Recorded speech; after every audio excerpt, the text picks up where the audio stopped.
اللهم صل على سيدنا محمد. فقیہ ملت حضرت علامہ مفتی انوار احمد صاحب قبلہ امجدی اور گرامی قدر رفیق علی جاہ حضرت علامہ مولانا مفتی ابرار احمد صاحب قبلہ امجدی و فاضل نوجوان و ماہر علوم فقہ و حدیث حضرت علامہ مفتی اظہار احمد صاحب قبلہ امجدی و رونق اسٹیج دیگر جلیل القدر علماء اور نگاہوں کے سامنے تشریف فرما برادران ملت اسلامیہ، السلام علیکم ورحمۃ اللہ وبرکاتہ.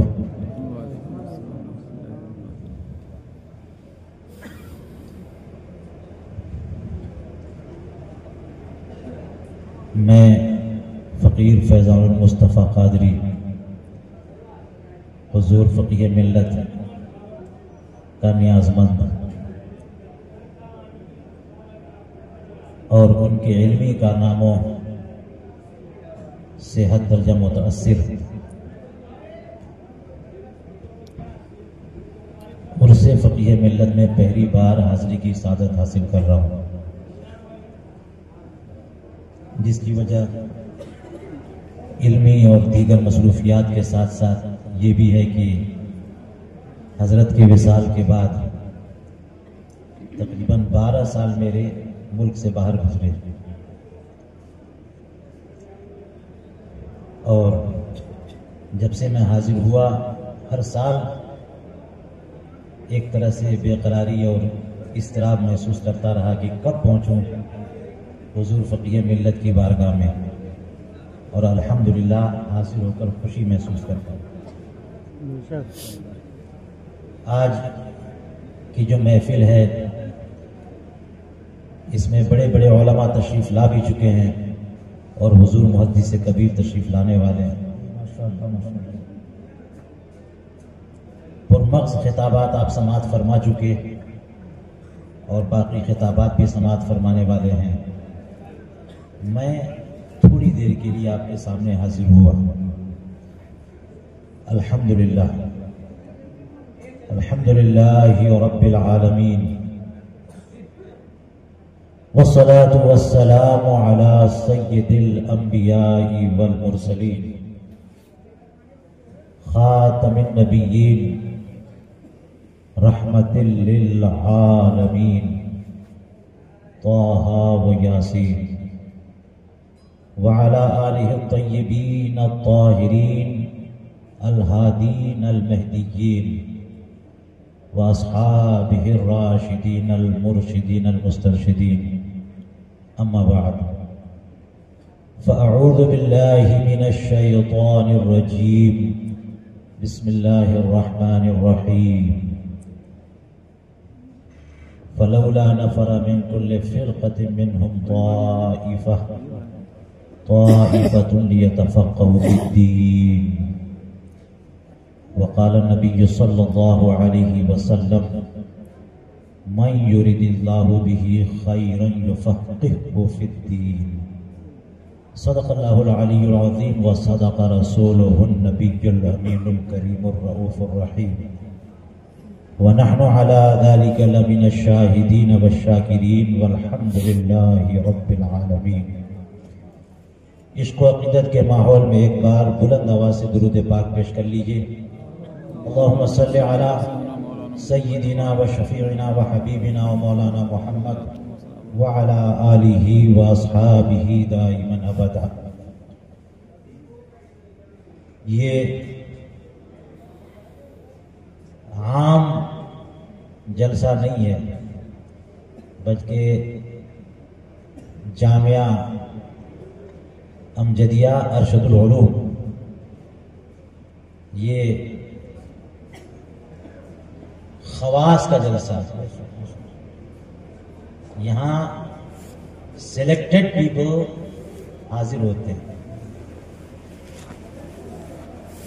یہاں عوام الناس کی بھیڑ نظر نہیں آتی، لیکن جو شخص بھی میں نے نوٹ کیا کہ جو بندہ بھی نظر آیا سر سے پاؤں تک اگر اس کو نوٹس کریں، ریڈ کریں تو اندازہ ہوگا کہ کسی نہ کسی دارالعلوم سے متعلق سے.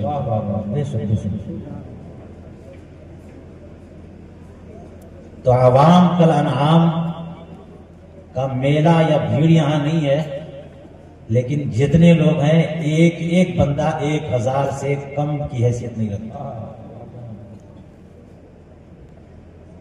اور اس دور افتادہ بستی میں جب ہماری انٹری ہو رہی تھی تو ہمیں اندازہ ہوا کہ کہاں کھولے ہیں گیسو یار میں خوشبو کہاں تک. 25-50 سال پہلے بلکہ اب بھی اگر حضور فقیہ ملت اس خطے میں انہوں نے جنم نہ لیا ہوتا اور یہاں پر اپنے علمی اور فکری اور دینی خدمات کا شاہکار بنایا نہ ہوتا تو لوگ گوگل میپ پر بھی تلاش کرتے نہ پاتے اور کسی سے پوچھتے بھی تو یہاں کا پتہ نہ ملتا. مگر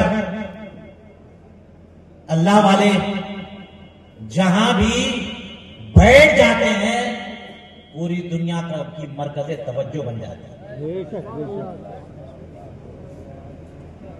حضور فقیہ ملت جیسی شخصیت اس بات کی محتاج نہیں ہے کہ وہ عروس البلاد میں قدم رکھیں، کسی شہر میں قیام مقام بنائیں، وہ جہاں بیٹھ جائیں وہیں لالا جائے. سبحان اللہ. آپ دیکھیے حضور فقیہ ملت کی شخصیت پر جب میں غور کرتا ہوں تو کئی حیثیت سے ان کی شخصیت نمایاں نظر آتی ہے.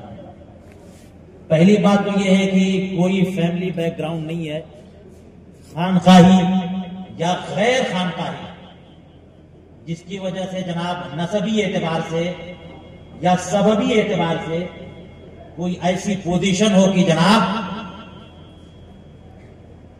آبا و اجداد کی بنیاد پر، پیدرم سلطان بود کی بنیاد پر ایک روب ہو، ایک دبدبا ہو. حضور فقیہ ملت نے جو نام پیدا کیا اپنے دم قدم سے جو ان کی پرسنالٹی ڈیولپ ہوئی اور جو ان کا شہرہ چار دانگ عالم میں پھیلا، وہ کسی کی محنتوں کا رہین منت نہیں ہے، یہ ان کے رب نے انہیں عطا کیا. اور جس بارگاہ کے وہ عاشق ذات تھے جناب احمد مصطفیٰ محمد مصطفیٰ صلی اللہ علیہ وسلم کی سنتوں پر مکمل استقامت کے ساتھ عمل کرنے کے صدقے میں یہ شعرا ملا. آج صرف ہندوستان نہیں، یورپ اور امریکہ تک چلے جائیے، کوئی سنی مسلمان ایسا نہیں جو فقیہ ملت کو جانتا نہ ہو، جو فقیہ ملت کی خدمات کو نہ جانتا ہو. اس کا مطلب یہ ہوا کہ جو اللہ تبارک و تعالی کی سچی عبادت کرتا ہے اور اس کے نبی، اس کے حبیب صلی اللہ علیہ وسلم کی سچی غلامی رکھتا ہے، اللہ تبارک و تعالی دنیا میں ان کی عظمتوں کا ڈھیڈورا پٹوا دیتا ہے. چنانچہ یہی ہوا حضور فقیہ ملت کے ساتھ. ان کی شخصیت طلباء کے لیے بھی آئیڈیل اور نمونہ ہے، علماء کے لیے بھی آئیڈیل ہے، مدرسین کے لیے بھی آئیڈیل ہے، اور فقہاء اور مفتیان کرام کے لیے بھی آئیڈیل. بے شک مسئلہ یہ ہے کہ لوگ آئیڈیل بنائے تو صحیح. ایک طالب علم، اور میں کہتا ہوں اس زمانے کے لوگ بہترین طالب علم ہی بن کے دکھا دیں، کام نہ جائے. طالب ساجد تو بن کے دکھاؤ. بہت اچھا. اور سنو، طالب بننا ہے تو حضور فقیہ ملت کی طالب علمی کی زندگی کو ریڈ کرنا ہوگا، اسٹڈی کرنا ہوگا کہ کس طرح سے حضور فقیہ ملت نے ناگپور کی دھرتی پر علم دین حاصل کیا اور اس میں مہارت حاصل کی. آج لوگ طلبہ بھی ان کو پہلے پیسہ چاہیے ہوتا ہے تب جا کے علم دین حاصل کریں گے. اور شکایتیں اتنی کہ جناب مدرسے میں یہ انتظام نہیں, کھانے کا انتظام نہیں, تو لائٹ کا انتظام نہیں. حضور فقیہ ملت نے جس قسم پرسی کے اور غربت و افلاس کے عالم میں دین کا علم حاصل کیا, پوری دنیا کے لیے نمونہ ہے. اور جب عالم بن کے نکلے تو اب مدرس کسی کو اگر دیکھنا ہو تو حضور فقیہ ملت کو دیکھیں. مدرسوں کے لیے, اساتذہ کے لیے آئیڈیل اور نمونے کے طور پر حضور فقیہ ملت نے اپنی زندگی وقف کر کے دکھا دی. چنانچہ ان کی درسگاہ میں پڑھنے والے طلبہ, مجھے تو موقع نہیں ملا کہ میں ان کی بارگاہ میں پڑھ سکوں, لیکن ان کی بارگاہ میں پڑھنے والوں سے رابطہ ضرور رہا ہے, ملاقاتیں ضرور رہی ہیں. اور ان کے تلامذہ جنہوں نے ان کی بارگاہ میں ثانوی ادب طے کیا, وہ شوق و شوقت بتاتے تھے حضور فقیہ ملت, اور وہ ان کے درس کے جلوے, وہ اس کی واقعات اور کہانیاں بتاتے ہیں, اس کی تفصیلات بیان کرتے ہیں کہ حضور فقیہ ملت کیسے شاندار مدرس تھے. اور باقی علمی کارنامہ دیکھو, اگر یہ سمجھنا ہو تو جناب فتاوی فیض الرسول کے کا صفحہ صفحہ سطر سطر حضور فقیہ ملت کی اعلیٰ صلاحیتوں کا غماز ہے. آج پوری دنیا فتاوی فیض الرسول اور فتاوی فقیہ ملت, اتنے فتاوی ہیں سبحان اللہ کہ سمندر بہا دیے, دریا بہا دیے. جس زمانے میں فتاوی کی ترتیب و تدوین و طبع و اشاعت کا سلسلہ ابھی شروع بھی نہیں ہوا تھا, حضور فقیہ ملت نے پہلا ایڈیشن فتاوی فیض الرسول کا پیش کر کے اس دنیا میں ایک بحران کیا. آج جناب دیکھ لیجیے, 2 4 10 نہیں, اتنے فتاوی کے مجموعے ہیں کہ لائبریری بھر جائے گی, فتاوی کی 2 4 کتابیں باہر پڑی رہ جائیں گی, اتنے مجموعے. لیکن جناب اس میدان میں سب سے پہلی کتاب فتاوی رضویہ وغیرہ کی بات نہیں کر رہا ہوں, وہ تو 100 سال پرانا احساسہ ہے, مگر جدید انداز میں جدید ترتیب کے ساتھ جو نمونہ پیش کیا علمی دنیا میں, فتاوی کی دنیا میں, اس معاملے میں فتاوی فیض الرسول نے نمایاں کردار ادا کیا اور لوگوں کے لیے ایک رول ماڈل بھی پیش کیا کہ جناب فتوے کی کتاب ترتیب دینا ہو تو یوں ترتیب دو. سبحان اللہ. اور اسی طرح سے مفتیان کرام کے لیے بھی حضور فقیہ ملت کی شخصیت ایک آئیڈیل ہے. اب ہم مدرسین یا مفتیان کرام بڑی بڑی شخصیتیں, بڑے بڑے ٹائٹل والے, مگر اگر ان کی زندگی میں جھانک کر دیکھا جائے, اور یہ کسی کے بارے میں نہیں بول رہا ہوں, کوئی غلط طور پہ اپنے اوپر اپلائی نہ کرے, کوئی ضمانت نہیں ہے کہ ان کی خلوت بھی ایک ہو, جلوت بھی, ظاہر اور باطن ایک ہو, کوئی گارنٹی نہیں لے سکتا. بڑی سچی بات کہہ رہے ہیں مولانا, کوئی گارنٹی نہیں لے سکتا, مگر اس بات میں, اس کائنات میں ایک واحد شخصیت جس کے بارے میں گواہی دی جا سکتی ہے, واہ وہ اگر شخصیت واہ ہے واہ واہ واہ واہ, وہ فقیہ ملت. نعرے تکبیر, پورا مجمع نعرے تکبیر, نعرے رسالت, فیضان امجدی, فیضان قادری, فیضان حضور فقیہ ملت, فیضان صدر الشریعہ. گواہی دی جا سکتی ہے. میں نے جملہ استعمال کیا, نوٹ کریے گا. علماء جانتے کہ گواہیاں شہرت کی بنیاد پہ بھی دی جاتی ہیں. جی اس باب میں الحمدللہ ایسی شخصیتیں ہوں گی, بہت ہوں گی, لیکن جناب ہم کو اس معاملے میں ایک شخصیت سب سے نمایاں جو نظر آتی ہے, جس کی خلوت اور جلوت ایک ہے, جس کی زبان شریعت کی ترجمان, اگر درسگاہ میں ہے تو ویسی ہی شریعت کی ترجمان مسجد میں بھی ہے، ویسی ہی شریعت کی ترجمان اسٹیج پر بھی ہے، ویسی شریعت کی ترجمان گھر کے صحن میں بھی ہے، اور ویسی شریعت کی ترجمان کمرے کے اندر بھی ہے۔ بے شک بے شک، اور اس کی گواہی حرف صحیح ہے حضرت۔ تینوں شہزادگان دیں گے۔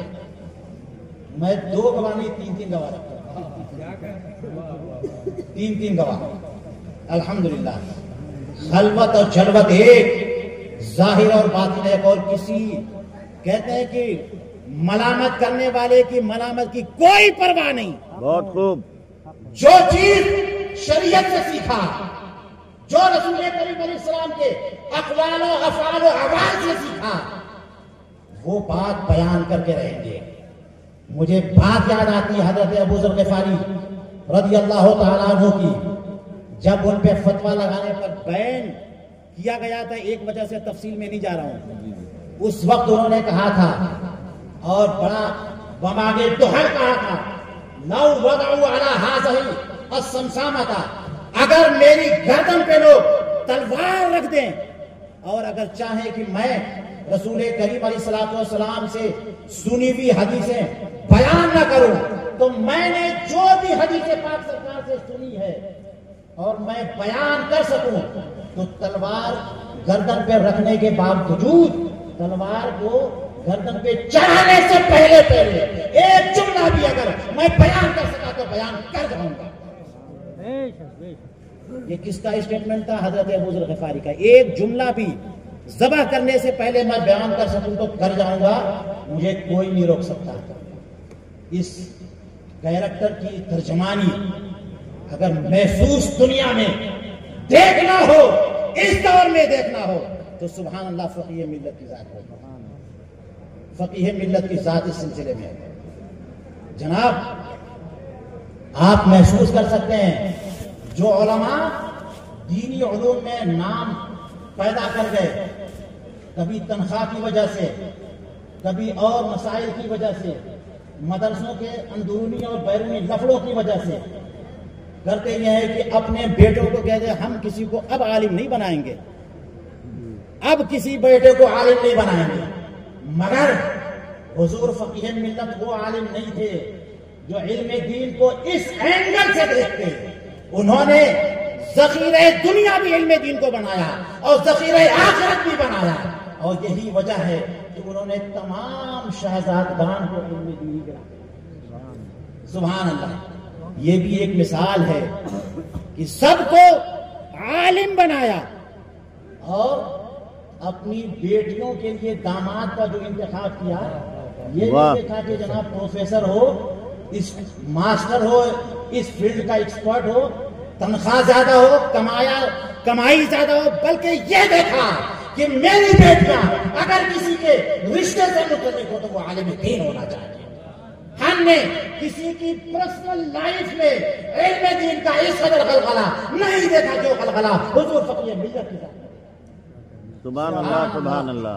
حدیث پاک یاد آتی ہے، رسول کریم علیہ الصلوۃ والسلام ارشاد فرماتے ہیں، من یرید اللہ بہ خیرا یفقہہ فی الدین، اللہ تعالی جس سے بھلائی کا ارادہ فرماتا ہے اس کو دین کا فقیہ بنا دیتا ہے۔ اور اسی حدیث پاک کی وجہ سے جناب در مختار میں یہ حدیث پاک جہاں کوٹ کی، وہیں پر یہ بیان کیا کہ اس دنیا میں کسی کو پتا نہیں ہے کہ اللہ تعالیٰ نے اس کے ساتھ بھلائی کا ارادہ کیا ہے کہ نہیں کیا ہوگا۔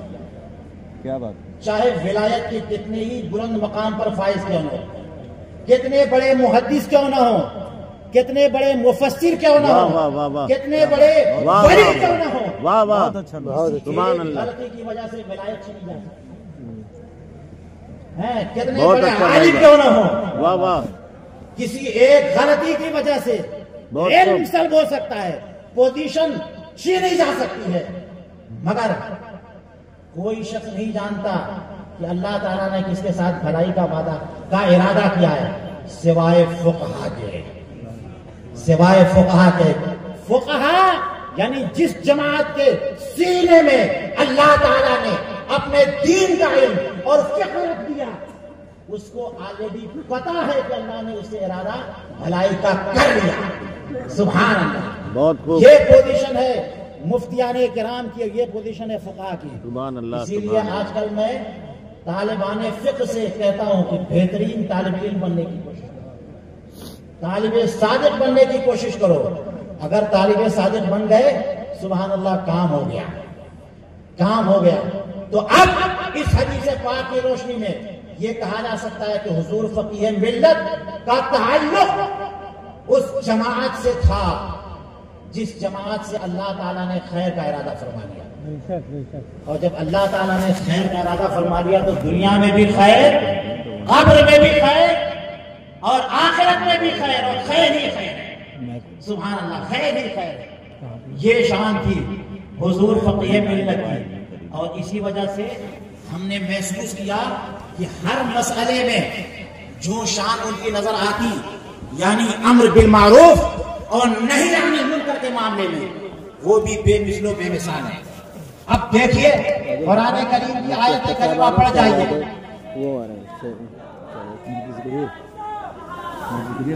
مدرسے کریم کے ساتھ جاری. اب دیکھیے خانوادہ فقیہ ملت اسٹیج پر رونق افروز ہو چکا، اور ہر ذرہ اپنی اپنی جگہ مہتاب و آفتاب ہے. دیکھ لیجئے یہ ہے فقیہ ملت کا خانوادہ، یہ ہے فقیہ ملت کا خانوادہ. سبحان اللہ. شہزادگان بھی بے مثال اور دامادان بھی بے مثال. سبحان اللہ. اور آج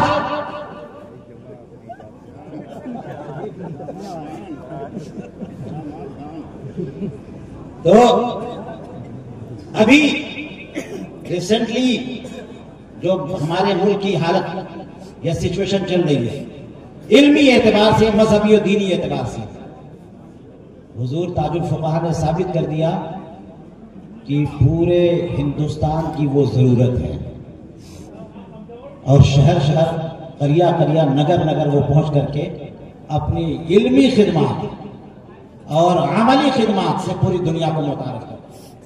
تو میں یہ عرض کر رہا تھا کہ اللہ تعالیٰ نے قرآن پاک میں ارشاد فرمایا، آخری بات میں عرض کر رہا ہوں، قرآن پاک میں فرمایا کنتم خیر امت اخرجت للناس، تم سب سے بیسٹ نیشن ہو، سب سے زبردست امت ہو.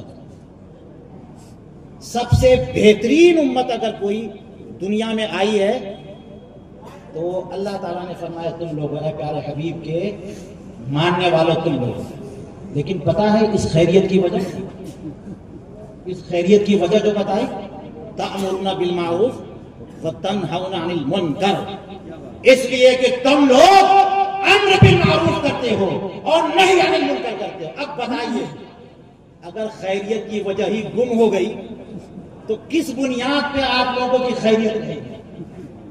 کس وجہ سے آپ لوگ، ہم لوگ بہترین امت کیسے ہو سکتے ہیں؟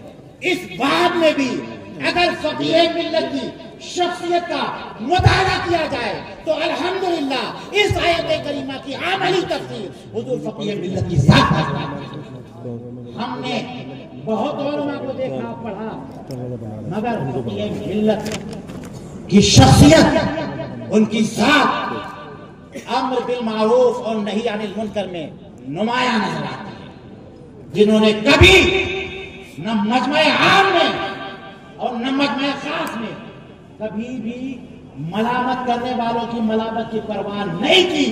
جب بھی منکر آپ کے سامنے ہوا فوراً آپ نے زبان کھولی، جب بھی منکر کا ارتکاب آپ کے سامنے ہوا فوراً زبان کھولی، اور ان کا مذہب اور ان کا مسلک اور ان کا مشرق اور ان کا علمی مزاج وہی تھا جو آپ نے وراثت میں حضور اعلیٰ حضرت کا مسلک و مشرق پایا. سبحان اللہ.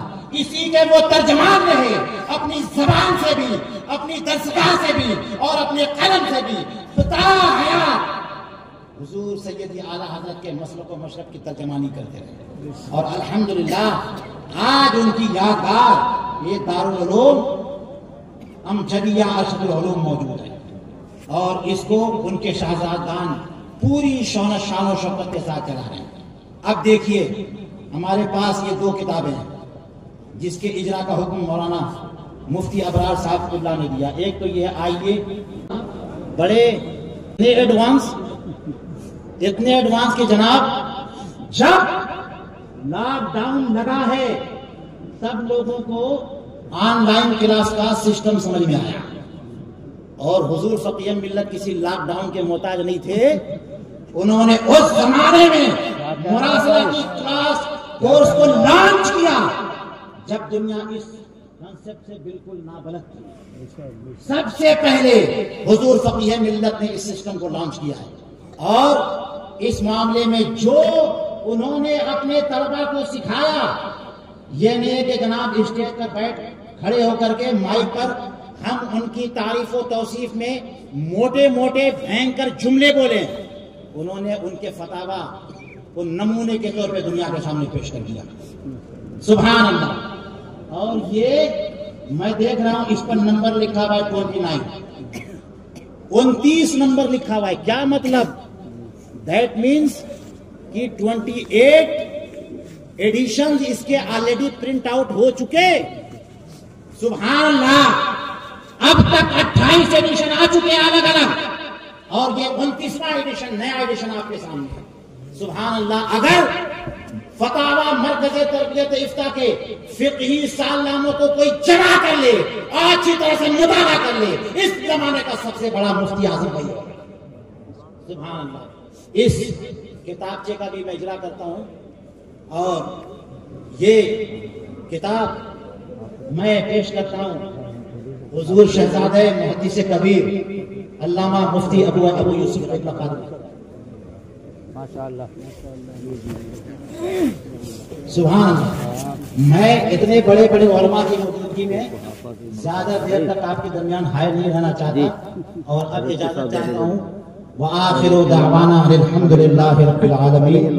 السلام علیکم ورحمۃ اللہ وبرکاتہ۔